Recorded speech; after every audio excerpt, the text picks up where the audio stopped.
Hello everyone and welcome back to the Centre for Legal Innovation's Reinvent Legal Business series. We are absolutely delighted to welcome Katherine Thomas from Free Range Lawyers back with us today. Katherine, as you know, is going to be addressing the topic of flexible working and particularly flexible working in a new world. So much has been changing in this space and we're very grateful for Katherine basically doing this session, not just as we originally conceived it, but really to bring it right up to date to where we find ourselves in this amazing topic today. I think you're going to really enjoy this one. So with that having been said, and Katherine, again, a huge thank you from the Centre. I'm delighted to be able to hand over to you. Thanks so much, Terry, and hi everybody. So for those of you that attended my session on remote working a few weeks ago, you will have seen that was very much about what the evidence, what years and years of study into remote working tells us about how we can optimize that approach. This is going to be a very different session, and as Terry knows, I have spent quite some time in recent days preparing this because the environment that we find ourselves in is very different to the one that we expected when Terry first asked me whether I would lead a webinar on flexible working. So what I'm going to do today is take you on a bit of a journey. First of all, I'm going to start in the past. So just briefly covering where we were with flexible working in the legal services industry. Touching upon what happened in March, but I think we all know what happened, but very briefly touching upon that. And then looking at the effect of that and where we are now. And then, of course, looking into the future as we emerge from a much more locked down state into what so many people are calling a new normal and the place of flexible working within that. What I'm also going to, as we travel through, is just, I guess, share my views based on my experience of working with people across the sector, you know, in large law firms, SMEs, but also obviously through free range lawyers, you know, individual lawyers who are operating on a contract basis, and really share with you both what I'm hearing from the people that I'm working with, and also obviously what my what research and current events is telling us. So to kick off, what is flexible working? I think we all feel like we know what it is, but it's worth a bit of a recap, and courtesy of the remote expert here in Emma Houston, we've got a really lovely infographic that summarizes all the various different ways that we define flexible working in the past. So most of us would equate it with probably part-time working before this COVID pandemic, maybe with working from home. But as you can see here, there are lots of other options as well. So, you know, staggered start and finish times, yes, remote work that we're also familiar with at the moment, part-time hours, but you know, part-time hours that are also job sharing, part-time that is actually full-time during school terms, and then part-time or wholly off during school holidays, compressed or extended hours, or indeed, as one partner at a law firm here in WA shared with me that, you know, she felt that she worked flexibly but full-time. So, you know, actually within the constraints of being in the office 9 to 5 and then some, she still felt as though she had an element of flexibility within that. So, you know, flexible working is multifaceted, and there's a whole variety of different approaches that can apply. And what did we know about flexible working? Well, you know, we of course knew that it was actually really helpful in terms of productivity. So, you know, contrary to the established fears that a flexible schedule might cause a reduction, in productivity, actually what we were seeing was that flexible working increased outputs and also increased quality of outputs. There are so many examples of this and so many studies into it that it would take me all day really to cover the evidence. Just one example comes from Microsoft in Japan, and I think it was in 2018. You know, as you know, Japanese working culture is very much about full long days in the office. But actually, Microsoft conducted a bit of an experiment just to see what the effect of shorter working hours might be on its workforce. So it actually gave its people 3 consecutive 3-day weekends. And, you know, with the results, actually what they saw was that sales per employee actually increased by about 40%, just as a result of those longer weekends. So we knew that flexible working had a positive effect on productivity. We also knew that flexible working and the ability it gave for that kind of change from the norm really meant that we could operate far more diverse and inclusive businesses.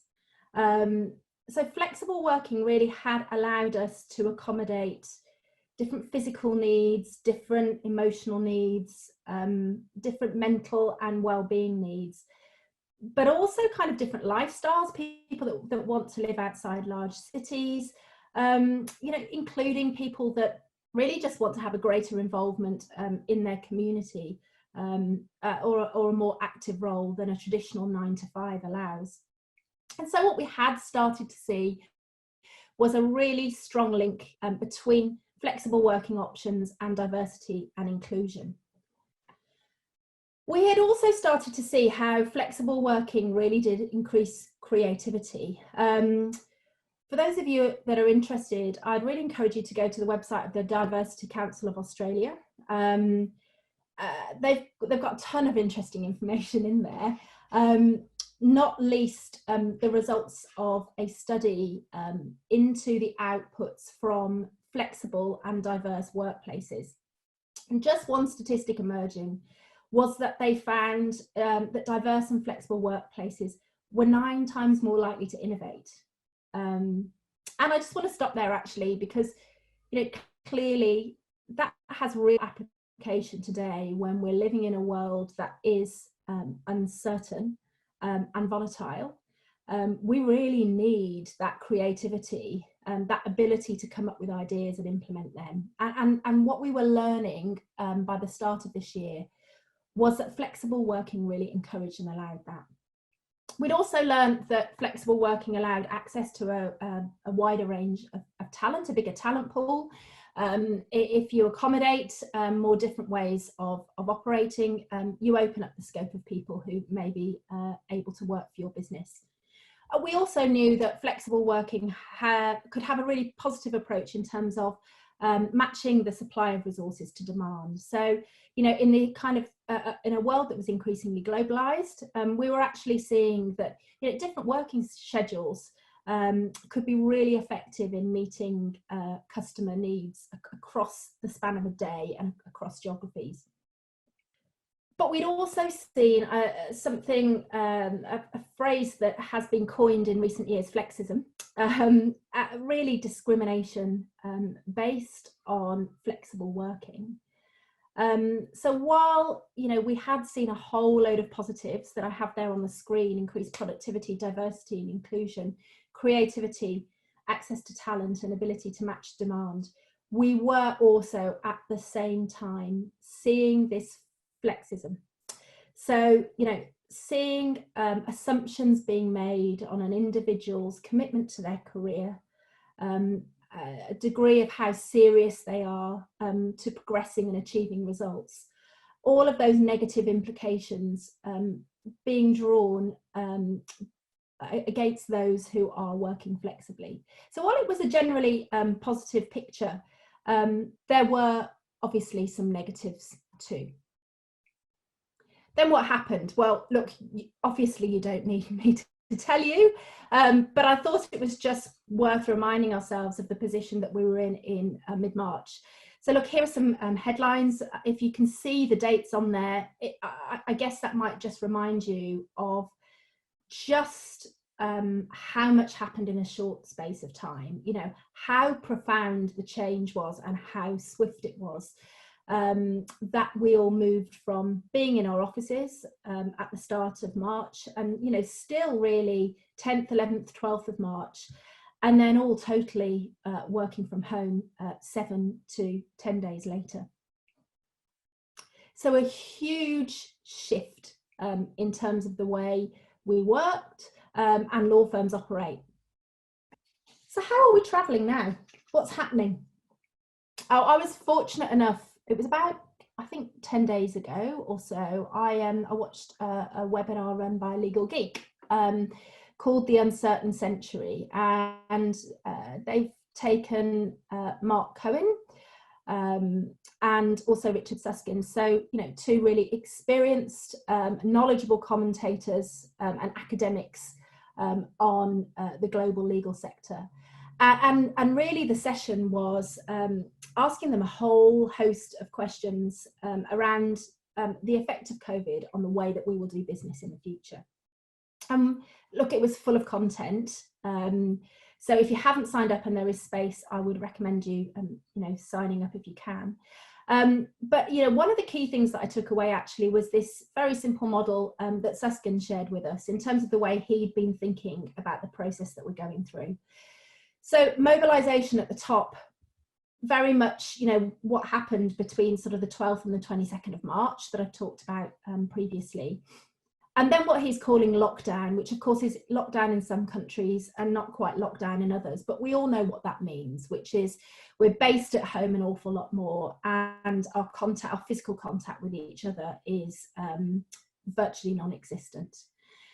Then he suggested the next phase is one that he's calling Emergence, which I really like because, you know, I think phraseology around getting back to normal or even the new normal doesn't really encompass the reality in terms of just how much has changed for us in the last 2 months or so. So Emergence is very much the phase that we in Australia are fortunate enough to be looking at the moment, and I'll you know, go on to look at that in greater detail shortly. Surge. So his suggestion that actually when we do get to a state where we're able to operate and trade much more freely, there will be a surge in demand, but also a surge in terms of new and different needs and services. And then at the end, a form of equilibrium, which of course we know never exists, but everything's relative, right?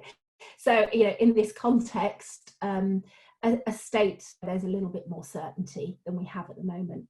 So I just thought I'd share that with you because I find that model a really useful way of thinking about the process that we are all going through.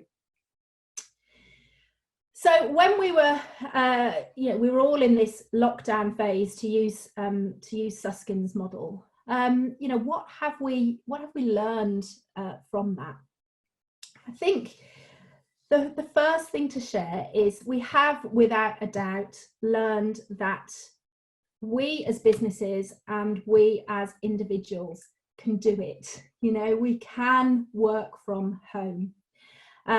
This is a screenshot of a session, a really brilliant session that I attended with for a mutual client actually of CX in Law. So you might see Carl White in there and myself. You'll all remember, I think the last couple of weeks in March, you know, our LinkedIn feeds were kind of swamped with photos like this of people really elevated by the realization that they could actually connect with other people and operate in an efficient and effective way, even though they weren't all physically present and together. But what I will say is, you know, some of us loved it. Some of us liked the remote working, but didn't like the circumstances in which we were doing it. And we all know, you know, particularly looking after young school-aged children at home at the same time as trying to put in a day's work is a huge challenge. Some of us learned that we didn't like it. So let's, you know, we need to separate the fact that it's possible and it's doable from the fact that, you know, some of us have really enjoyed this time in a working sense, but for other people, it's been really, really challenging. It's been really difficult. And, you know, at the worst case scenario has actually had a detrimental effect on some people's mental health. But what I am sensing and feeling is certainly that for the most part, you know, after those initial 2 to 3 weeks of uncertainty, as we got into April, and we felt that our feet were on slightly firmer ground, most people kind of settled into a rhythm. And we've learned that we can operate our businesses without a physical presence. Second thing we learned, I just love this, you know, we learned that we're all human, and I put there, who knew, you know, so who knew that our colleagues had kitchens and partners and children and pets and messy bookshelves and, you know, everything else that goes with working from home. And I'd just taken a clip there from, it was actually something I reposted on LinkedIn. I don't think it's got, yeah, 18th of March. So we were in the really early days of all working from home. And it was still a real revelation to most of us that exposing our humanity in that way was going to be not only necessary because of the circumstances that we were in, but acceptable and indeed a positive. So you'll see here, you know, my apologies to clients who heard my 10-year-old blast out Susan Boyle's I Dreamed a Dream during our phone call today. And, you know, I said after all these years of talking about bringing our authentic selves to work, all of those, you know, all of those training sessions, all of those sets of values, like we just got there in the end all by ourselves. So, you know, we learned, I think so many barriers broke down with that. You know, that so many positives were achieved through actually realizing that we are all human and we have a shared humanity. And I don't think we can underestimate the importance of that. This isn't motherhood and apple pie. The reality is that to a degree, the traditional office structure and presence and the use of the physical nature of an office existed for a whole variety of reasons, but one of which was to delineate us and to demonstrate power. And, you know, very quickly, in a week to 10 days, all of that was taken away from us and we were all on a much more level playing field. And I make that point now because I think it will be relevant to what I talk about later in terms of where we might get to in the future. And then, you know, the last thing that we learned is that the genie might be out of the bottle. So, you know, you will all have seen as well, the narrative around what we've all been living and working through has almost had its own pace and its own momentum. You know, from kind of real crisis at the beginning of March to we can do this at the end of March and the beginning of April, to end of April, beginning of May. So what's next? And like stuff's changed, hasn't it? And I don't think it's going to be the same again.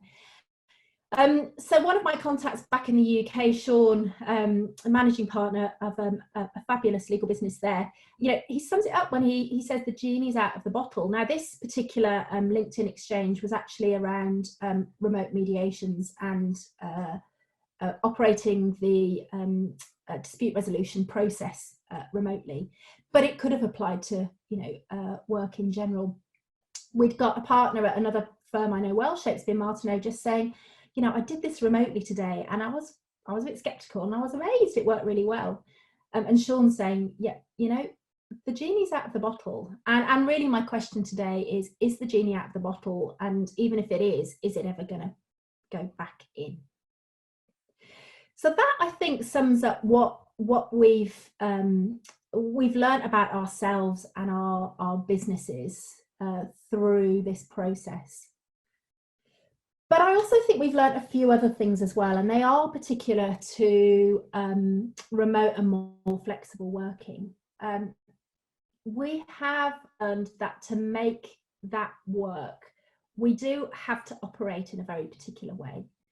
And I think back to Peter Domkin's session, actually, maybe about 3 weeks ago, for the CLI on project management in a crisis. You know, it was a fantastic session that really emphasised just how important project management is and will be in terms of the times that we're living in.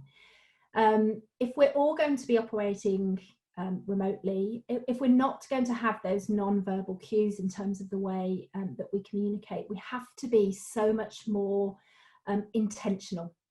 We have to be much more intentional and much more structured. And I really do believe that those businesses that have effective processes lying behind the services they deliver, and then project manage those processes, will be the ones that win out in this new environment.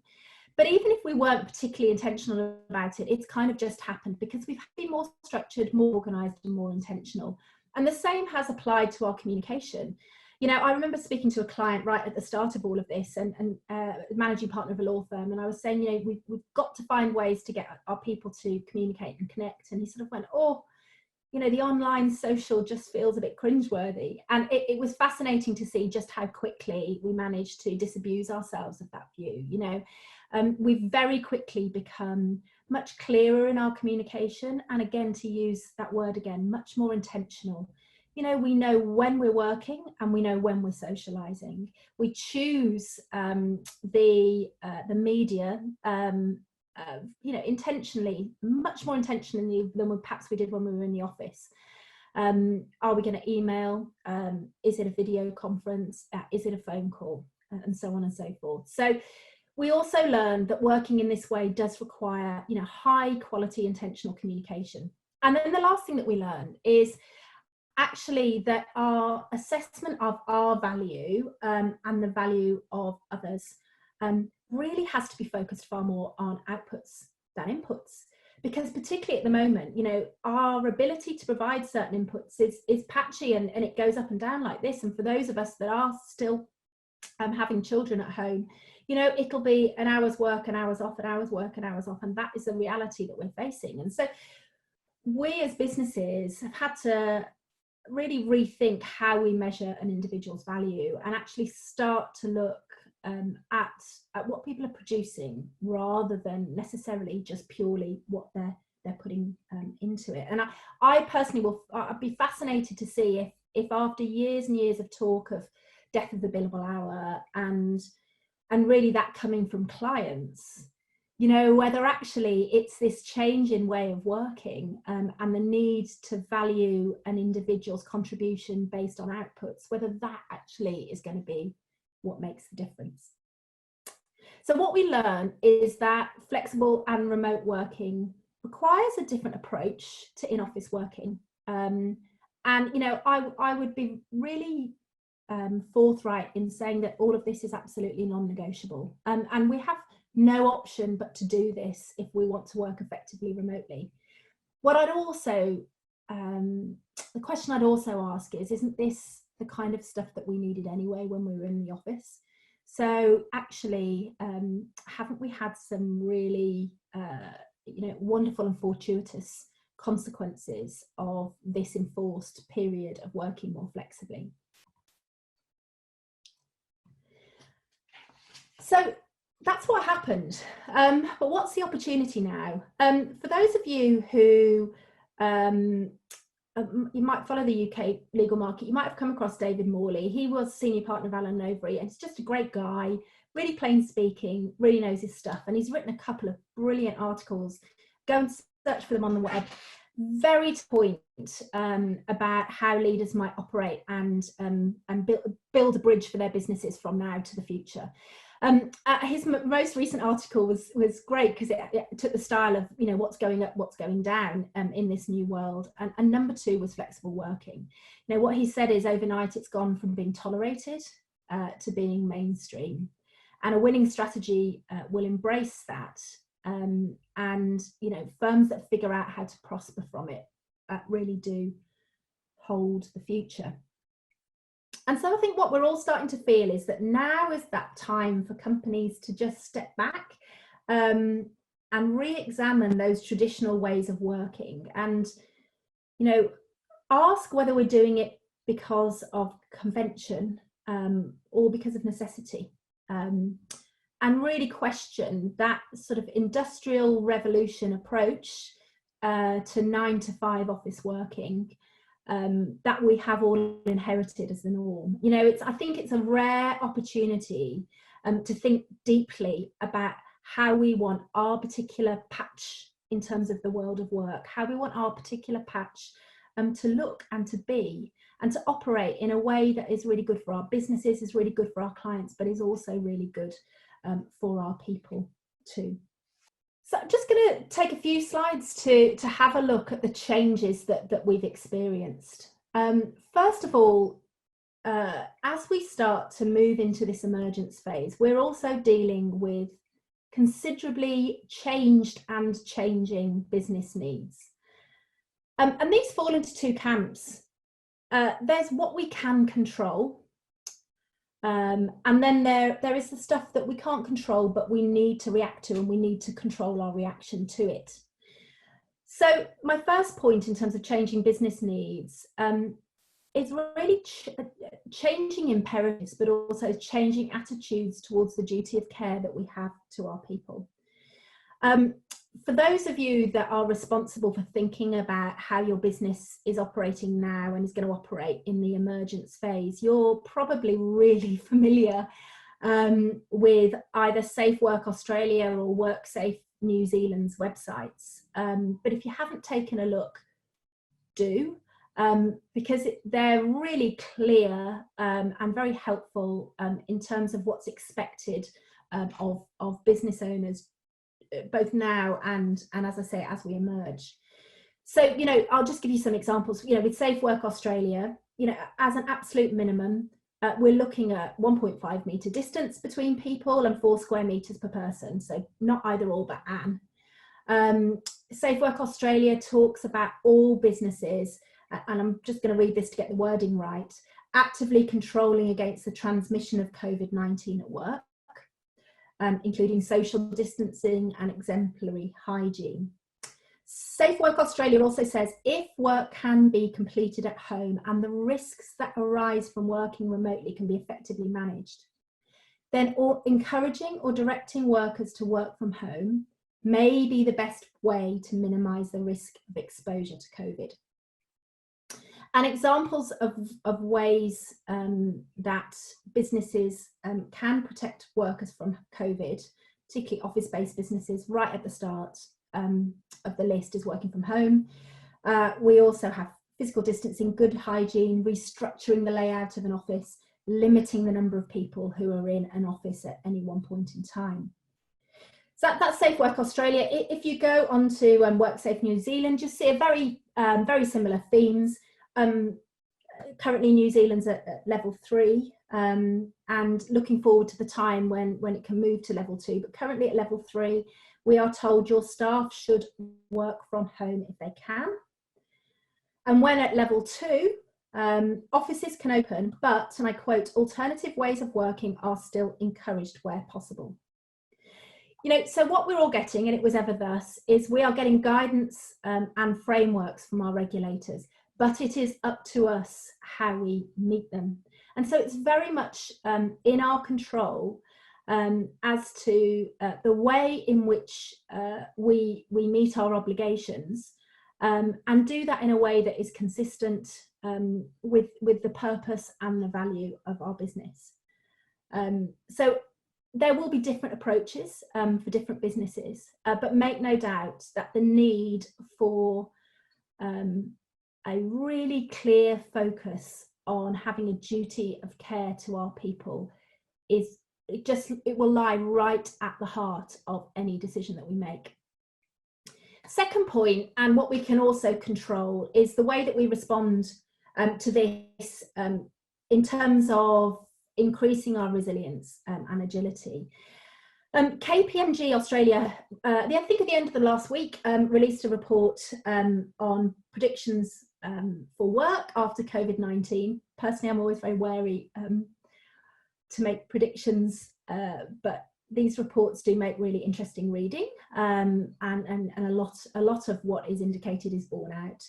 And they talk about just how important business continuity and resilience will be in the future, it's moving up the food chain.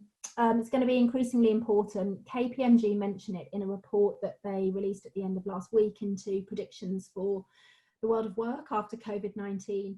And it does, excuse me, it did occur to me that, I do wonder whether actually this will be an active component in terms of valuation of businesses, and the attractiveness of businesses as, merger partners in the future. I did almost wonder whether even small and medium-sized businesses might have a very specific and clear role within the business around business continuity. It just won't be part of general risk, but actually, will require somebody to focus on it part-time or full-time. So duty of care and resilience and agility, things that are very much within our control. And then on the right-hand side, the stuff that we can't control, but we can control our reactions to. So changing customer needs being one. As we emerge, there will be more demand in certain areas for our services, less demand in others. And, a lot has been written about that, so I'm not going to add to that. But suffice to say, clearly some practice groups are and will be busy in the future, and others will see a drop in demand. And in a business that has the agility, the ability to say, look, all of our people have some key core skills, and actually those skills are transferable across different practice groups. A business that actually is able to redeploy people to work as part of an experienced team on matters where we're seeing high demand. That's a business that's really agile, rather than the one that says, our litigators can't possibly, start to work on privacy matters because they're litigators, and that's what they do. Changing demand, but also, what we're going to see is some emerging and new customer needs. And so things that we're going to have to deal with that aren't based on precedent. And I've had quite a few conversations with law firms recently where they've talked about the fact that the type of work that already has a pattern to it. So litigation, dispute resolution is one example. They've said our lawyers are, we're fine in those areas because we understand the process. But actually in those more kind of transactional, commercial areas where actually we're dealing directly with changing priorities.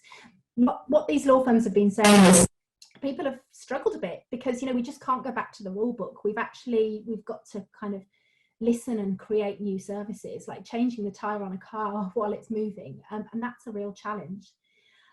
So again, changing customer needs in terms of level of demand and type of need requires a flexible approach to our resourcing. And then last, again, what we can't control, we need to react to it, but we can control our reaction, is changing customer behaviour. Some of you may have come across Clio. It's a US-based system. It's not over here in Australia or New Zealand, as far as I'm aware.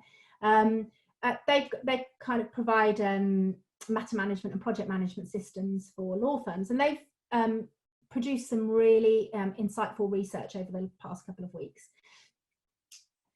And they've asked their clients, those law firms, how they're reacting and responding to COVID, and they've also asked the clients of those law firms what their reaction is.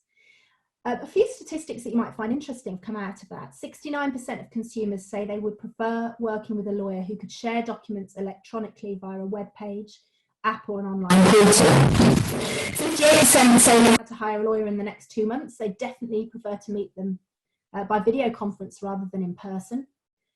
And then two interesting stats around changing customer behaviour.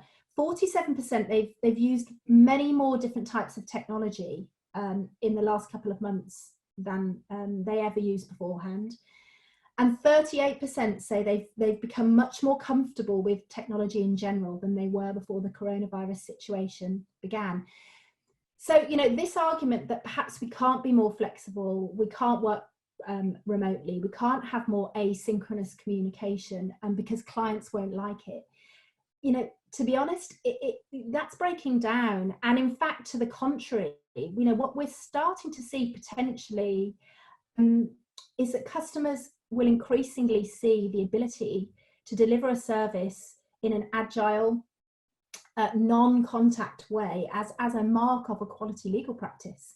Because if we have concerns about returning to the office and our own safety, then you can bet your bottom dollar that clients will too. So we've had changing business needs, things we can control, things we can't. Changing expectations too. So you'll have seen here so many articles about this, but the change in the experience that we've all had really driving a change in expectation as to what we will experience when we return back into the office. I could have chosen many examples. There are two here. The one on the right hand side is from the West Australian. COVID brings home the desire for flexible workplaces. Of those polled, 70% want the option of working from home when possible. And almost 9 out of 10, people would, definitely want to work in a different way to keep their social distancing going. On the left-hand side, again, so many surveys, one here for HR magazine, just indicating just how many people really would like to work in a different and more flexible way after the COVID crisis, once it has dwindled and we're in our emergence phase. I'd just really like to get a bit of a poll from those that are on this webinar, just to find out whether this is something that an experience that you share. So I'd love to hear from you whether you think the COVID crisis will create permanent changes to the style of work and the working arrangements for those in the legal sector. So I've just enabled that poll. It's a simple agree or disagree. Love to get your views on whether the headlines are really representative of what we're all feeling back at our home office and home desks. And I'll just give it, I think we've got just over half voted. I'll just give it about 5 seconds more and end the polling and get a bit of a sense of your thoughts. Okay. So I'm going to share those results with you. Look, perhaps no surprise at all, but I do like to not take things for granted and take things at face value. But yeah, the COVID crisis will create permanent changes to working styles and arrangements of those in the legal sector. 98% agree, and that's great, and fabulous that you're on this session, because that really is what we're talking about. What I'd love to hear next actually is what you think those changes will be. So I'm just going to try and launch another poll. Let's see if we can do it.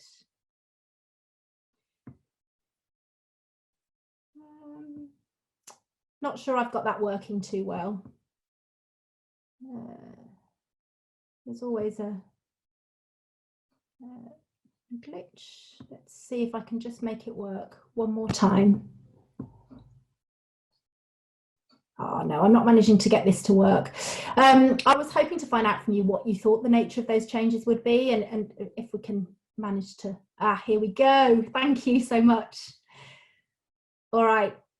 So the most profound change in the working approach that will occur as a result of COVID, what do you think? And there's an option at the end to say, well, actually, no, this assumes that there will be a switch towards more flexibility, but there is an option at the bottom to say, well, no, I think it will be the opposite. Again, perhaps no surprise, really quite a profound results in 73% of you choosing more remote working, and then more flexible working hours coming in next at 15%. 4% less flexibility overall, and I think that's a really interesting response. In all of this talk about more flexibility, we do need to acknowledge that for many of us, and particularly those of us that aren't enjoying the current status quo, a return to normal will feel comforting, and so there is the potential that for some businesses you really want to just simply return back to the way that you worked previously. And of course, if that works for you, that's great. I guess the question will be whether that works for your clients and whether that works in the market. So thank you for that. It's good to get a little bit of participation.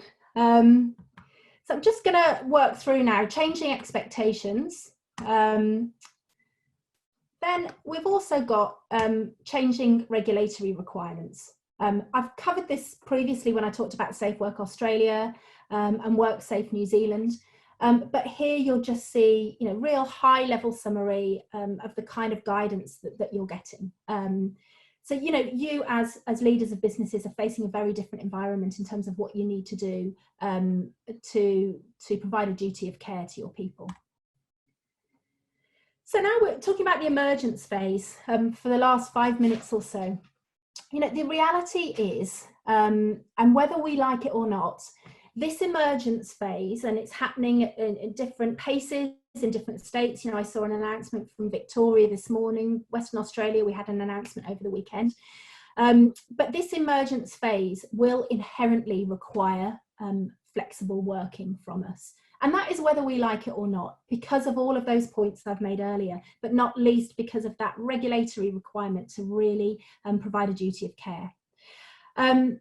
So how will that manifest itself? Well, I think first of all, any change in the way that we work from the current status quo will be gradual. And I'm hearing that from a lot of law firm leaders at the moment. There'll be a lot of trial and error. I think somebody talked about it being a bit like turning on, it's a process of transition that's like turning on stadium lights or turning off stadium lights. So, they shut off quickly, but it kind of takes quite a long time for them to warm up and get to full power. And that's very much the way that most business leaders are approaching this emergence phase. And within that gradual change, there will be a wide variety of work formats involved. Necessarily, we'll need to accommodate individuals' needs, thinking about their physical and their mental health and their family commitments, which means it's absolutely not one size fits all. And in fact, we will not be able to provide a duty of care to our people unless we accommodate their individual circumstances. And so part of doing that, one of the things that we will see is very much a rota approach to returning to the office. I'm hearing a lot of firms, particularly those in the UK that I've been speaking to recently, who aren't quite as advanced as we are in Emergence, but really targeting that 20 to 30% of all staff being located in the office. And also potentially just targeting working in project teams within the office. Staggered hours, issues around commuting, reducing commuting and maintaining physical distancing, really recommending having a staggered hours approach to work. And if you remember right at the start of this webinar, where I had that sort of sun and moon at the bottom of the screen, talking potentially about different working hours, matching supply and demand. And that is going to be part of this emergence phase that we're seeing. The need to minimise physical interactions, paper light and paperless. Some businesses really don't want to do without their paper, but the inherent risks involved in exchanging physical items with colleagues might lead us to decide that a paperlight or paperless office approach is the way forward.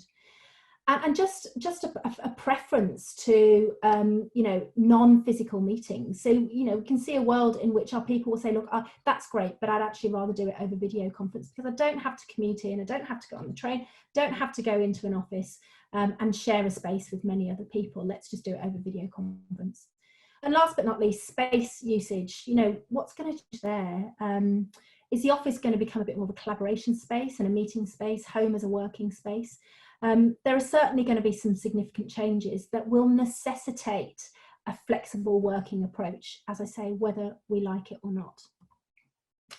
So making it happen, obviously we're sharing these slides, so what I'm not going to do is go through each stage in a huge amount of detail, but I did want to touch upon the kind of things that we as leaders of legal businesses will need to do and consider when moving into this emergence phase and incorporating flexible working as part of it. So as my model suggests, let's start with those data and insights. And again, Suskind, at the Legal Geek session I listened into, did say, we should gather as much data as we can about these times, so that we can learn for the future. And I did think that was really insightful. So, really trying to both get stats and stories as well. So statistics, well, that will come from, things like our IT team, in terms of just when people are working and apps that are used and so on and so forth, but also the stories of our people, what worked for them, what didn't work for them so well, and then to learn from that, and to decide with that evidence, rather than based on gut instinct, but with that evidence, what we're going to stop, start or continue. And then to design our approach, which, as we've established, isn't one size fits all.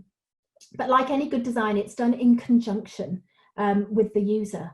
So it's done in conjunction with the people that are going to be affected by it. So what are the common trends? What are the common threads? We're all experiencing this in a different way, but there will be commonality that will work for our business. And it's landing on that, and then designing a flexible working approach around that. And then trialing and testing. So if this whole COVID era has taught us even just one thing, it's that theory is very different to practice. The theory of flexible working and remote working, very different to the practice. So there's nothing like living through something to really understand it. So just do it, and then measure, and then learn, and then redesign, and just do it. That iterative process. And as this diagram suggests, always with an eye on your business's vision and values and purpose, and your clients' needs. And also, as we say at the top, understanding that there is pain associated with change and adoption, and that is inevitable. It's not an indication that this is bad, it's an indication that change is happening.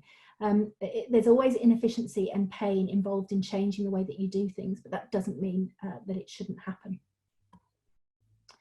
So as I conclude, I guess wanted to leave you with what I thought were some of the big questions that we're facing at the moment. So given our current flexible working regime, the fact that the right to request flexible working is open to certain groups but not open to everybody, actually will that become untenable, given the experience that we've all had? So will we need to open up the right to request flexible working to a much wider audience, or indeed everybody?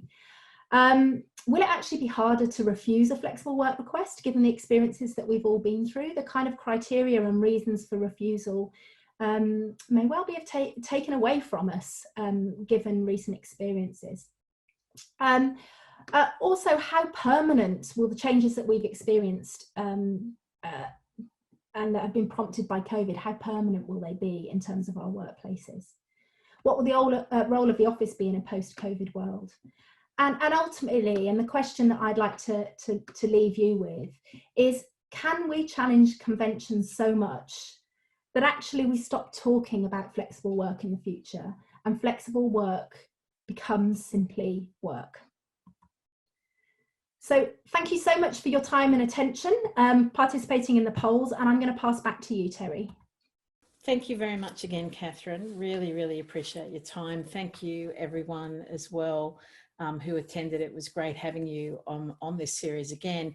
For those of you that are Legalpreneurs Lab members of the Centre, just a reminder that we're very fortunate to have Catherine as one of our so-called geeky gurus, who is available to you obviously for consultation as part of your membership benefits. So please be sure to take advantage of that. As you've heard today, it is an advantage very much worth taking.